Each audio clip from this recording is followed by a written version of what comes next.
Hi guys, it's Blackie and welcome back to the channel. Recently I had a very nice discussion with a couple of young men who were talking about how they've been reading a lot of old camping books and stuff from back in the 30s and 40s, and they talked about using a kerosene lantern as a tent heater. And they said, do you think that will work today? Okay, let's talk about this. First, let's understand the design a little bit. I know you've seen these 100 times, but let's talk about it just a second. This is the fuel tank of it. This is the cap you unscrewed to fill it. This is the wick adjuster for up and down. That goes to this thing right here, that piece. That piece is not welded to this tank. It's just sitting there in a couple of tabs. This tank is an open pot with that sitting in the top of it, and down through the middle of it there are air holes to let the fumes come up and be burned. So not only is the wick pulling the fuel up for it to be burned like a candle, those fumes are being allowed to expel and be consumed. It's like an air draft, okay? These two side arms connect into the tank and they allow air to be sucked in up here, come back down, so this doesn't become vacuumed and won't suck anymore and you lose the flame. So it's feeding air down there in this continuous loop, okay? Then you have this part right here, which goes up and down, that you lift to light it. It has a little lock right there that you can lock it so you can get a match in there to get to the actual wick and ignite it, and then you pull it out gently, don't drop it. And as you can see, I think the light will catch it just right. Mine's cracked. I've had this one a long time. It's done a lot of camps, but it's finally cracked. So eventually I might have to get a new globe for it. But you lower it back down. You have this wire protector of the globe itself, and then you have this top piece which is connected to this piece and has a spring up in here. So that when you lift up on it, see how it come up? I can tip this out. This base that this globe is in will tip out so I can pull it out. Why you want to do that? You got to clean them every so often. Take a paper towel and be careful. That glass edge on top of it is usually razor sharp. And so the first thing I recommend you do when you get one of these lanterns is very carefully take that out and take some emery cloth and sand those edges of the glass. So get rid of that razor edge, or you're going to stick your finger in there sometime to clean it and you're going to just lay your hand open like a razor blade. Ask me how I know. So you take it and you round it off with emery cloth. It will sand glass and kind of dull it, okay? Next, the chimney, which is this thing that moves up and down, comes up here, and this is where the actual heat comes out.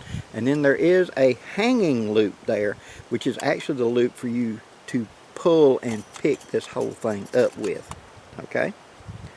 See, I got a little off center right then. Then of course you got the bale to actually hang it. I added this forged hook I made a long time ago to be able to use in a rendezvous setting, to be able to hook to ridge poles, ridge lines, and things like that. Now, when this thing is burning, quite a bit of heat is coming up, and this part up here will get very hot very quickly. So you never touch that when it's hot.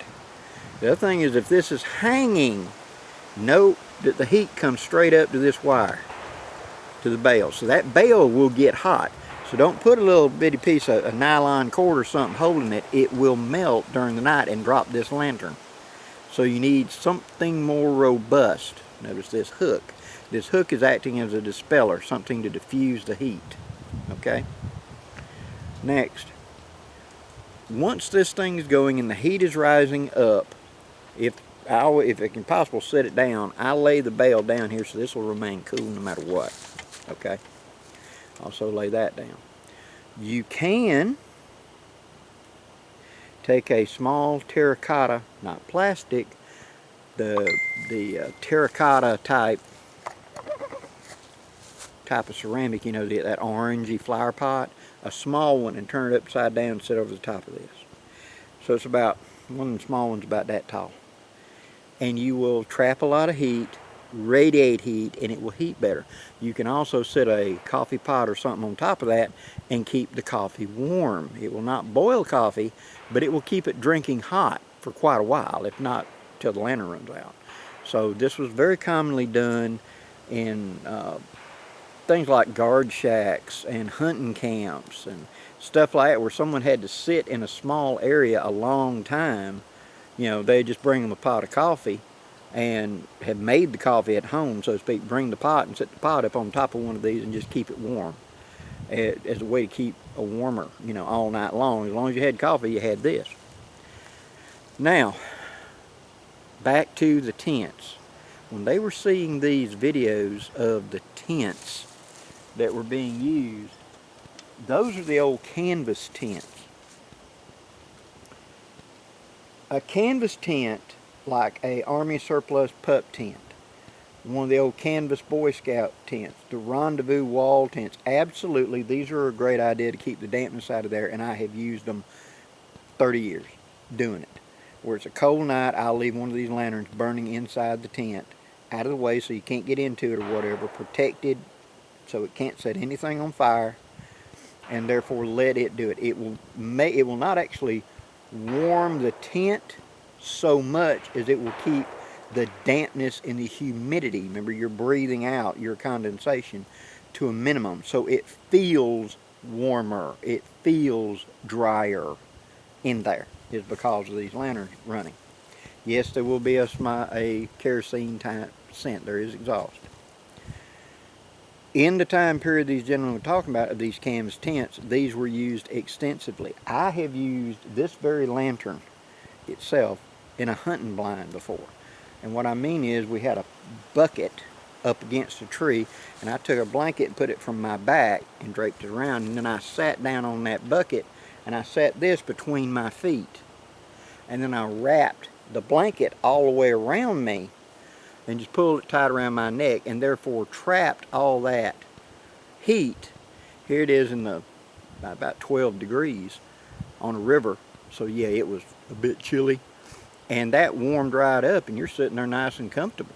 Yeah, you smell like kerosene, don't you? But I got a clue for you. Kerosene and diesel smell a lot alike, and most farm equipment runs off of diesel, so most deer, diesel fuel smells like a farmer, and you're not threatening. In fact, for years, that was my cover scent, was diesel fuel. Because if it was on a farm, the deer were used to that smell and they ignored it. Because farmers smell like diesel. The truck smells like diesel. The tractor smells like diesel. The baling equipment smells like diesel. The generator smells like diesel, you know. And so that was the reason I used it. Well, that smell, it didn't affect the deer at all. I killed a lot of deer doing that. But a small one like this would be a great heater, you know, for that. Using it in a modern tent, no. And I tell you why. It's not going to work because of the design of modern tents. If you'll notice the design of modern tents, there is a floor, a bathtub, and it comes up so far up the sides, and then it turns to mosquito mesh and goes all the way to the top. And you have your poles on the outside of that, and then outside of that goes the rain cover that fits on it. So there's actually a gap between the walls about like that. Any heat this would generate would be instantly lost because the wind blowing through that tent. See, there's no air staying in that tent. Any kind of breeze blowing from any side goes up, goes between those layers, goes through the tent, goes out the other side. It is designed that way. Why? Because when they first started making nylon tents, and let's be straight up and honest here, nylon tents are a form of plastic. Nylon is a type of man-made material. It's a plastic, basically. It's a type of, technically no, but you know what I mean. It's nothing, you don't plant nylon trees. You take chemicals and make it. And therefore, when you then put a silk nylon coating on it, it's completely impermeable. No air, no water, no nothing's going through it. Just like a garbage bag. And so if you had a tent that was completely made out of this with no big air holes everywhere, and you got it and zipped it up, it'd be like getting into a garbage bag and sealing it up. You'll suffocate because there's not enough air flowing through to make it happen. Let me shift over here, that light keeps dancing all the way around me. There we go. And so they had to make those big, huge panels. In fact, back in the 60s when they started making nylon tents like that, they had a couple of cases of people dying in them, where they'd tell you in the thing, always leave the door unzipped, 6 inches to let air in. And of course it'd be a blowing sleet, nasty cold wind, and they'd zip it up tight and they'd go to sleep and then never wake up. So that's the reason modern tents have those big, huge panels of mesh in them. So no, this is not going to heat it up. Will it heat up an old canvas tent? Yes, absolutely.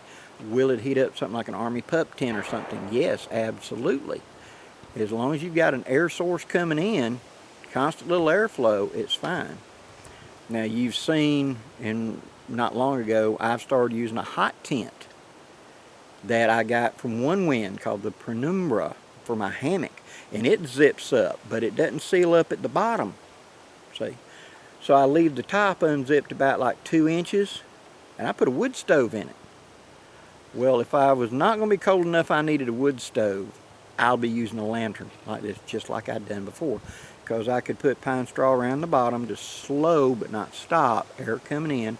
I'd leave the top unzipped about 2 inches at the top to let that fume go out, and this would knock all the chill and stuff out of the air. That would be just fine, especially if I put a empty can or one of those flower pots over the top of it to trap a little more heat and radiate better.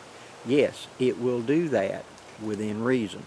You're not going to be running around in there in a pair of shorts, in 20-degree weather, but it will, like I said, make it feel warmer, less humidity, less dampness.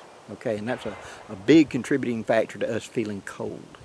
So, now the second thing I would like to dispel is somebody somewhere in one of the things, and I quietly got a hold of them and said, you messed up, dude. These lanterns only burn on 2 kinds of fuel. They said it's a multi-fuel. Technically, yes, there's only 2 kinds of fuel you put into these. One is kerosene, okay? 2 is lamp oil. Now listen to me carefully. Do not ever put Coleman fuel into that lantern. Coleman fuel, even though it's for Coleman lanterns, is gasoline. White gas is simply gasoline without all the additives we need to put in the car. So it's so to speak like raw gas. Think like raw tequila. White lightning is what comes out of the still. When it's been in the barrels for 10 years aging, it's whiskey. It's white lightning turns to whiskey. Well, Coleman fuel is white lightning. It is the beginning. See, you cannot put alcohol into these and then burn. It is not designed for that. It's designed for kerosene and lamp oil. That's it. So don't make that mistake. And this person was saying that in a crisis you could put diesel fuel into it. It would soot up so bad. Would it possibly? Yeah, because diesel and kerosene are close. But would it work? That globe would be black in less than 5 minutes. You wouldn't have no light. And it would smother itself out, and then you'd probably burn up the wick. It's just not. So those are the 2 fuels you got to use. I hope this clears the air a little bit, and hopes this fills out some information for you guys. If you've liked this content, please hit that like, share, and subscribe button. I'd really appreciate it. Until next time, guys, I'm Blackie wishing you safe journeys. Have a great day, guys.